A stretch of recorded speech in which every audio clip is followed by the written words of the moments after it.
Hello friends, मैं प्रेमचंद कुमार अभी आप सभी को स्वागत करता हूं वी मेक टीचर्स में। दोस्तों, आज की क्लास में लेकर आया हूं 10वीं कक्षा के एनसीईआरटी बुक गणित के प्रश्न वाले 1.1 के प्रश्न संख्या 1 को हल करके आप लोगों को समझाने की कोशिश करूंगा। तो चलिए शुरू करते हैं आज की इस वीडियो को। और यदि ये वीडियो आप लोगों को थोड़ा सा भी यूजफुल लगे तो इस वीडियो को लाइक कीजिएगा, अपने दोस्तों को भी साथ में शेयर कीजिएगा।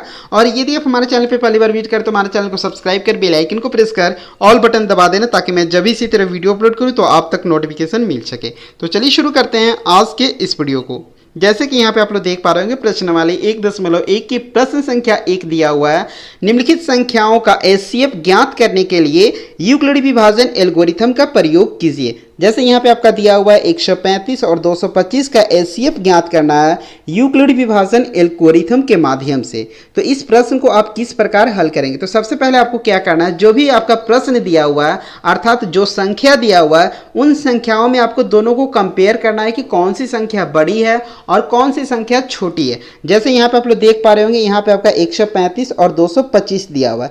इन दोनों में आपको कंपेयर करना है कि दोनों संख्याओं में कौन सी संख्या बड़ी है। जो संख्या बड़ी है उसको आपको a का मान मान लेना है, यानी a बराबर कितना हो जाएगा 225 और b का मान कितना हो जाएगा 135। मैं इसे एक बार फिर से रिपीट कर दे रहा हूं कि जो दो संख्या दिया है उन दोनों में से आपको क्या करना है, कंपेयर करना है कि देखना है कि कौन सी संख्या बड़ी है और कौन सी संख्या छोटी है। जो संख्या बड़ी होगी उस संख्या को आपको a मान लेना है। जैसे यहाँ पे आप लोग देख पा रहे होंगे कि इन दोनों में आपका कौन सी संख्या बड़ी है, 225 क्या है, बड़ी है। तो मैंने यहाँ पे a बराबर 225 मान लिया और b बराबर 135 मान लिया। इसके बाद आपको क्या करना है, इस तरह आप लिख लीजिए a बराबर कितना हो जाएगा 225 और b बराबर कितना हो जाएगा 135। इसके बाद यहाँ पे आपको लिखना है तब यूक्लिड विभाजन एल्गोरिथम से। तो आप लोग को पता है कि यूक्लिड विभाजन एल्गोरिथम क्या होता है, a बराबर बी क्यू प्लस आर होता है। ठीक है, a बराबर बी क्यू प्लस आर होता है। इसके बाद आपको क्या करना है, जैसे यहाँ पे आप लोग देख पा रहे होंगे कि a का मान कितना दिया हुआ है।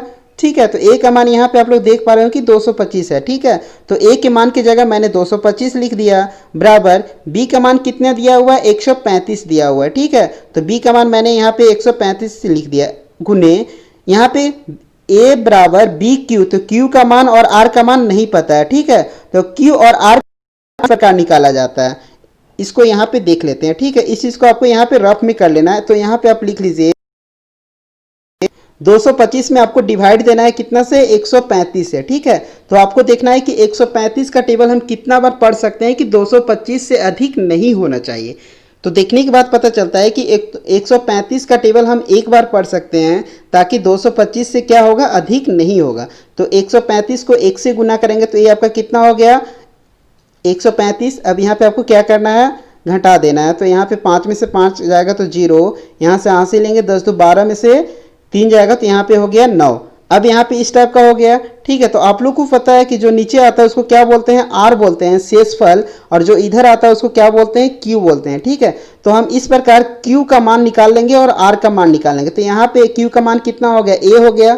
ठीक है, क्यू का मान कितना 1 हो गया, तो मैंने यहाँ पे क्यू का मान कितना रख दिया, 1 रख दिया, प्लस आर का मान कितना है, तो आर का मान यहाँ पे 90, इसलिए मैंने यहाँ पे आर का मान कितना रख लिया 90। तो अभी कंप्लीट हो गया कि a बराबर बी क्यू प्लस आर, ए आपका फर्स्ट स्टेप कंप्लीट हो गया। इसके बाद आपको क्या करना है, इस प्रक्रिया को तब तक जारी रखना है तब तक आपका जो रिमाइंडर है वो 0 ना आ जाए। ठीक है, तो यहाँ पे फिर आपको इसको इस तरह लिखना है। अब यहाँ पे आपका रिमाइंडर 0 नहीं आया, इसलिए इसको b को यहाँ पे उठाना है और इसको यहाँ पे लिख देना है।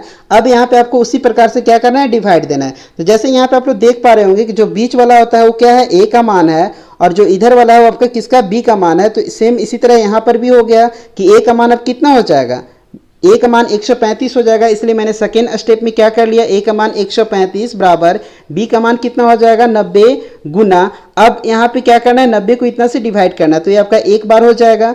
तो अब इसको यहाँ पे क्या करेंगे, घटा देंगे। ठीक है, तो 135 में 90 को घटा देंगे तो ये आपका कितना आ गया, 45 आ गया। अब यहाँ पे आपका सेकेंड स्टेप के लिए q का मान कितना हो गया, तो मान सेकेंड स्टेप के लिए 1 हो गया और r का मान सेकेंड स्टेप के लिए कितना हो गया, 45 हो गया। तो मैंने यहाँ पे सेकेंड स्टेप में लिख लिया a का मान 135 बराबर 90 गुना 1 प्लस 45। तो फिर भी जैसे यहाँ पे आप लोग देख पा रहे हैं जो r का मान निकला वो फिर भी आपका 0 नहीं आया, तो फिर उसी स्टेप को आगे करना है।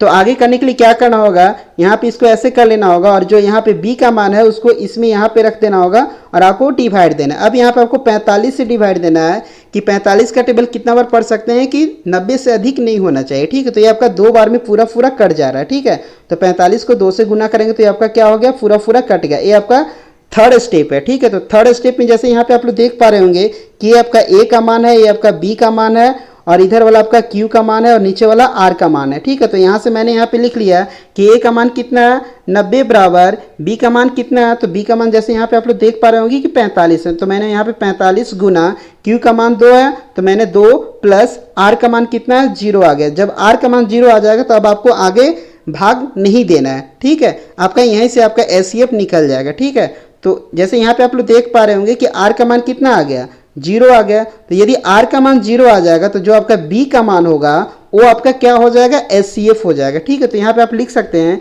कि चूंकि शेषफल बराबर 0 है इसलिए जो इसका एचसीएफ 135 और 225 का जो एचसीएफ होगा वो आपका 45 होगा, ठीक है। मैं इसे एक बार फिर से रिपीट कर दे रहा हूँ ताकि आप लोग को स्पष्ट समझ में लग जाए। यहाँ पे जैसे आप लोग देख पा रहे होंगे कि यहाँ पे आपका 135 और 225 दिया हुआ है, इसको आपको एचसीएफ निकालना है यूक्लिड विभाजन एल्गोरिथम का प्रयोग करके, ठीक है। तो सबसे पहले आपको क्या करना है, इन दोनों में कंपेयर करके देख लेना है कि जो बड़ी संख्या है उसको आपको 135 मान, जैसे यहाँ पे इन दोनों में से जो बड़ी संख्या है उसको आपको a का मान मान लेना, ठीक है। तो इन दोनों में से आपका कौन सी बड़ी संख्या है, 225 है, इसलिए मैंने यहाँ पे 225 मान लिया और b का मान कितना है 135, ठीक है। इसके बाद आपको यहाँ पे लिख लेना है यूक्लिड विभाजन एल्गोरिथम से। तो आप लोग को पता है कि यूक्लिड विभाजन एल्गोरिथम क्या होता है, ठीक है। तो a बराबर प्लस बी क्यू। अब यहाँ पे a का मान दिया हुआ है, b का मान दिया हुआ है और q और r का मान निकालने के आपको इस तरह क्या करना होगा, डिवाइड करना होगा। इस माध्यम से आप आसानी से हर एक स्टेप में q और r का मान निकाल सकते हैं। और इस प्रक्रिया को कब तक करेंगे, जब तक आपका r का मान 0 ना आ जाए। यदि आपका r का मान 0 आ जाएगा जो b का मान है वो आपका एचसीएफ हो जाएगा। जैसे यहाँ पे आप लोग देख पा रहे होंगे थर्ड स्टेप में आपका r का मान 0 आ गया। तो आप लोग को पता है कि a का मान है, b का मान है, ये q का मान है और ये आपका r का मान है, ठीक है। तो जब यदि आपका r का मान 0 हो जाएगा तो जो b का मान होगा वो आपका एचसीएफ हो जाएगा, अर्थात वही आपका आंसर हो जाएगा। तो यहाँ पे आपका एचसीएफ कौन सा हो जाएगा, तो यहाँ पे 135 और 225 का एचसीएफ क्या हो जाएगा, 45 हो जाएगा। इसके बाद नेक्स्ट क्वेश्चन पे चर्चा करते हैं। जैसे यहाँ पे आप लोग देख पा रहे होंगे 96 और 38,225 का एचसीएफ निकालना है यूक्लिड विभाजन एल्गोरिथम का प्रयोग करके। तो सबसे पहले आपको क्या करना है, इन दोनों में देख लेना है कि कौन सी संख्या बड़ी है। जो संख्या बड़ी है उसको आपको a मान लेना है। तो a का मान कितना हो जाएगा 38,220 और b का मान कितना है 196। इसके बाद यहाँ पे आपको लिखना है तब यूक्लिड विभाजन एल्गोरिथम से। तो आप लोग को पता है कि यूक्लिड विभाजन एल्गोरिथम क्या होता है, a बराबर बी क्यू प्लस आर होता है। तो जो यहाँ पे a का मान दिया हो उसको यहाँ पे मैंने लिख दिया 38,220 बराबर b का मान कितना दिया हुआ है, तो b का मान आपका 196 इंटू q और r का मान निकालने के लिए आपको क्या करना होगा, उसी तरह आपको यहाँ पे रफ में डिवाइड कर देना होगा। तो मैंने यहाँ पे रफ में डिवाइड किया। जैसे यहाँ पे आप लोग देख पा रहे होंगे कि 38,220 को आपको 196 से क्या करना है, भाग देना है। तो सबसे पहले आपको कितना बार में लगेगा, एक बार में लग जाएगा। तो ये आपका हो जाएगा 196। अब इसको यहाँ पे क्या करेंगे, घटा देंगे। तो यहाँ पे हो जाएगा 10 दो 12 में से 6 जाएगा तो 6 यहाँ पे हो गया। और यहाँ पे कितना हो जाएगा 10 और 7 17, 17 में से 9 जाएगा, यहाँ पे 8 हो जाएगा। यहाँ पे आपका 2 में से 1 हटा देंगे तो यहाँ पे आपके कितना हो जाएगा 1। अब यहाँ पे 186 है तो 2 को मैंने यहाँ पे लिख दिया। अब कितना बार में जाएगा, 9 बार में जाएगा। तो इस तरह करके आपका एक ही स्टेप में पूरा कंप्लीट हो गया। और यहाँ पे आपका Q का मान कितना हो गया, Q का मान यहाँ पे आपका 195 आ गया और R का मान कितना हो गया, 0 हो गया, ठीक है। Q का मान कितना है 195 और R का मान 0 है। तो आप लोग को पता है कि यदि आपका Q का R का मान जो 0 हो जाएगा तब आपका जो एचसीएफ होगा वो क्या होगा, B का मान आएगा वो आपका एचसीएफ हो जाएगा, ठीक है। तो आप लोग को पता है कि A बराबर E है, B का मान कितना 196 है, Q का मान 195 हो गया और R का मान कितना है 0 है। तो इस कंडीशन में आपका जो एचसीएफ होगा वो कितना हो जाएगा 196 आपका एचसीएफ हो जाएगा। तो इसको यहाँ पे हम लिख सकते हैं कि A बराबर कितना होगा, A बराबर हो जाएगा 38,220, A बराबर 38,220 बराबर 196 इंटू Q का मान कितना हो गया, जैसे यहाँ पे आप लोग देख पा रहे हैं Q का मान 195 प्लस R का मान 0 है, ठीक है। तो अब यहाँ पे इस प्रकार इसको लिख सकते हैं कि चूंकि r का मान 0 है इसलिए HCF 196 और 38,220 का जो HCF है वो आपका 196 हो जाएगा। इस प्रकार से आप आसानी से इस प्रश्न को हल कर सकते हैं। नेक्स्ट क्वेश्चन पे चर्चा करते हैं। जैसे यहाँ पे आप लोग देख पा रहे होंगे कि नेक्स्ट क्वेश्चन यहाँ पे आपका दिया हुआ है। तो सबसे पहले यहाँ पे आपको क्या करना है, उसी तरह पहले इन दोनों में से जो बड़ी संख्या है उसको आपको मान लेना है कि माना कि a बराबर a हो गया। तो जैसे यहाँ पे आप लोग देख पा रहे होंगे इन दोनों में से कौन सी बड़ी संख्या है, जो बड़ी संख्या है उसको मान लेना है a और जो छोटी संख्या है उसको मान लेना है b। ठीक है, तो a बराबर इतना हो गया और b बराबर 255 हो गया। ठीक है, इसके बाद यहाँ पे आपको लिख लेना है तब यूक्लिड विभाजन एल्गोरिथम से। तो आप लोग को पता है कि यूक्लिड विभाजन एल्गोरिथम क्या होता है, तो a बराबर बी क्यू प्लस आर होता है यूक्लिड विभाजन एल्गोरिथम। इसके बाद यहाँ पे आपको क्या करना है, जो a का मान दिया हुआ है उसको यहाँ से लिख देना है। तो a का मान कितना दिया हुआ है। ठीक है, तो a का मान यहाँ पे आपका दिया हुआ है 67। तो मैंने यहाँ पे लिख दिया 867 बराबर 255 इंटू। अब q और r का मान निकालने के लिए आप इस तरह निकाल सकते हैं, इसको आप डिवाइड करेंगे तो फर्स्ट स्टेप में आपका हो गया कि 255 का टेबल हम कितना बार पढ़ सकते हैं कि 867 से अधिक नहीं होगा। ठीक है, तो 200 का टेबल हम 3 बार 255 का टेबल हम 3 बार पढ़ सकते हैं। ठीक है, तो 255 का टेबल हम 3 बार पढ़ेंगे तो यहाँ पे हो जाएगा 765। तो यहाँ पे आपका q का मान कितना हो गया, q का मान यहाँ पे आपका q का मान 3 हो गया और r का मान कितना हो गया 102 हो गया। तो फर्स्ट स्टेप में हम इसको इस प्रकार लिख सकते हैं कि a का मान कितना है, तो a का मान यहाँ पे 867 बराबर 255 इंटू q का मान कितना है, तो q का मान यहाँ से मैंने लिख दिया 3 प्लस r का मान कितना है r का मान कितना है 102, तो मैंने यहाँ पे 102 लिख दिया। इसके बाद यहाँ पे आपको फिर नेक्स्ट स्टेप करना है इस तरह। अब यहाँ पे जो b का मान है उसको उठाकर यहाँ पे रख देना है। अब 102 को आपको 255 से डिवाइड देना है। ठीक है, तो ये कितना बार में कटेगा, 2 बार में कटेगा।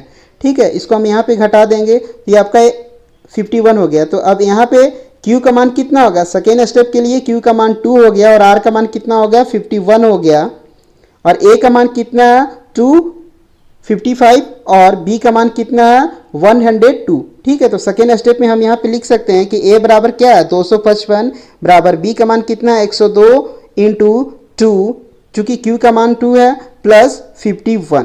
ठीक है, इसके बाद सेकेंड स्टेप में भी यहाँ पे सेकेंड स्टेप में भी जो r का मान वो आपका 0 नहीं आया। ठीक है, तो फिर इसी स्टेप को आगे करेंगे तो यहाँ पे इस तरह लिख लेना है और 102 को यहाँ से उठाना है और यहाँ पे लिख देना है। अब यहाँ पे आपको 51 से 102 में डिवाइड देना तो आपका 2 बार में कट जाएगा। ठीक है, तो इस मान कितना होगा, थर्ड स्टेप के लिए a का मान 102 हो गया, b का मान 51 हो गया, q का मान 2 हो गया और r का मान कितना हो गया, r का मान आपका 0 हो गया। अब इसको हम यहाँ पे थर्ड स्टेप में लिख सकते हैं a बराबर कितना हो गया, a का मान 102 बराबर b का मान 51 इंटू q का मान कितना हो गया 2 प्लस r का मान कितना हो गया। तो आप लोग को पता है कि यदि r का मान 0 हो जाएगा तो जो b का मान है वही आपका क्या होगा HCF होगा।